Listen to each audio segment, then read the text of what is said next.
안녕하세요. 아이 좋아, 눈 좋아.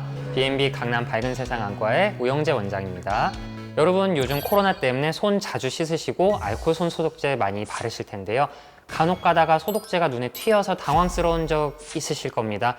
오늘은 이런 손 소독제와 같은 화학 물질이 눈에 들어갔을 때 대처할 수 있는 방법에 대해서 제가 자세하게 설명드리도록 하겠습니다.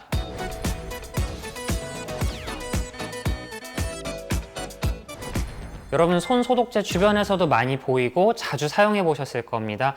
한번 손에 딱 찍어서 이렇게 발라보시면 알코올 냄새가 살살 날 텐데요. 이 손 소독제는 대부분이 알코올로 이루어져 있습니다. 사용하기도 간편하고 소독 효과도 좋고 어른 아이 할 것 없이 많이들 사용하지만 이 손 소독제가 눈에 들어갔을 때는 생각보다 위험할 수도 있다는 거 알고 계시면 좋을 것 같아요. 실제로도 작년 6월에 5살 어린이가 승강기에서 손소독제를 사용하다가 눈에 바로 튀어서 각막에 화상을 입은 사고가 있었어요. 이런 손소독제는 에탄올이 한 50에서 80% 정도까지로 농도가 높기 때문에 각막에 화학적 화상을 입을 수가 있습니다. 일단 화학 물질이 눈에 들어갔을 때 제일 먼저 해야 되는 것은 눈을 씻어주는 겁니다. 우리가 뜨거운 냄비라든지 뜨거운 물건을 만졌을 때 바로 손을 떼면서 화상으로 인한 영향을 최소화하잖아요. 눈도 마찬가지입니다. 화학 물질을 눈에서 빨리 꺼내고 씻어주면서 눈을 최대한 보호를 해주어야 됩니다. 간혹가다 눈에 뭐가 튀어 들어갔다고 눈을 이렇게 막 비비시는 분들이 계시는데 그러면 절대 안 돼요. 왜냐면 눈을 비비면서 혹시라도 화학약품으로 인해서 약해진 각막 상피가 벗겨질 수도 있고 아니면 이 물질이 눈을 긁으면서 더 큰 상처를 낼 수도 있기 때문에 웬만하면 손으로 비비는 행동은 삼가주시는 것이 좋겠습니다. 지금부터 눈에 화학물질이 들어갔을 때 대처하는 방법을 알려드리도록 할게요. 일단 첫 번째, 가장 중요한 건 빠르게 씻어내는 것이 중요합니다. 실제로 많은 연구에서도 눈에 화학물질이 들어갔을 때 그 화학물질을 얼마나 빨리 씻어내느냐가 나중에 회복하고 나서 시력이 얼마나 잘 나오느냐와도 연관이 있다고 합니다. 그렇기 때문에 바로 씻어내 주시는 것이 중요하고요. 자, 그러면 이제부터 눈을 세척을 해줘야 될 텐데 가장 먼저 손에 묻은 오염 물질을 제거해 주셔야 돼요. 만약 내가 손 소독제를 쓰다가 이 소독제가 눈에 튀어 들어갔는데 소독제가 묻은 그 손으로 또 눈을 만진다. 그러면 눈을 씻어내나 마나가 되겠죠. 그래서 가장 권장되는 사항은 흐르는 물로 손을 깨끗이 씻어 주시는 거고요. 그 다음에는 이제 눈을 물로 씻어줘야 되는데요. 환자분을 똑바로 눕히시거나 아니면은 고개를 앉은 채로 고개를 뒤로 젖혀서 화학물질이 들어간 쪽 눈을 아래쪽으로 향하도록 해주시는 것이 좋아요. 왜냐하면 반대쪽으로 했을 때는 그쪽 눈을 씻으면서 그 물이 그대로 반대쪽 눈에 들어갈 수 있기 때문에 항상 뭐가 들어간 눈을 아래쪽으로 두시는 게 좋습니다. 그리고 그 상태로 생리식염수나 아니면 미온수를 천천히 흘려주시면서 눈을 세척을 해주시면 좋아요. 이때 세척의 강도는 물은 그냥 졸졸졸 흘려준다 정도 하시면 되고요. 수돗물은 막 콸콸콸콸 한다고 더 잘 씻어져 내려가고 더 안전한 건 아니니까 눈을 부드럽게 씻어준다는 느낌으로 물을 졸졸졸 흘려주시면 좋겠습니다.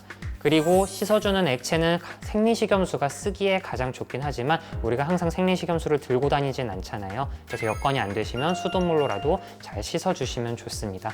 그리고 씻는 도중에는 눈을 계속 깜빡인다거나 아니면 위아래 좌우로 움직여주시면 구석구석 잘 씻어주실 수 있어요. 자, 그럼 씻는 시간은 어느 정도냐? 정확히 재실 필요는 없지만 보통은 저희가 응급실에서도 눈을 세척하면 500ml에서 1리터 정도의 생리식염수로 눈을 씻어주게 되거든요. 그래서 그 정도 충분한 양으로 눈을 씻어준다 하시면 괜찮고요. 혹시라도 그냥 충분히 씻어주고 싶다 하시면 10분에서 15분 정도 물을 계속 흘려주시면 된다고 생각하시면 좋습니다. 자, 그리고 만약에 적은 양이 들어갔고 안과를 이제 바로 갈 수가 있는 상황이다 그러면 주머니에 인공눈물 있는 분들은 인공눈물을 계속 눈에 넣으면서 그대로 안과에서 체크를 받으셔도 괜찮겠습니다. 그래서 여기까지 세척 과정이 다 끝나셨으면 바로 안과나 응급실을 방문해서 내 눈은 괜찮은지 각막 상태는 괜찮은지 꼭 확인 받으시는 게 좋아요. 혹시라도 돌이나 가시같이 뭔가 덩어리지고 날카로운 물질이 눈에 들어갔다. 그럴 때는 이렇게 눈을 세척해 주시면 안 됩니다.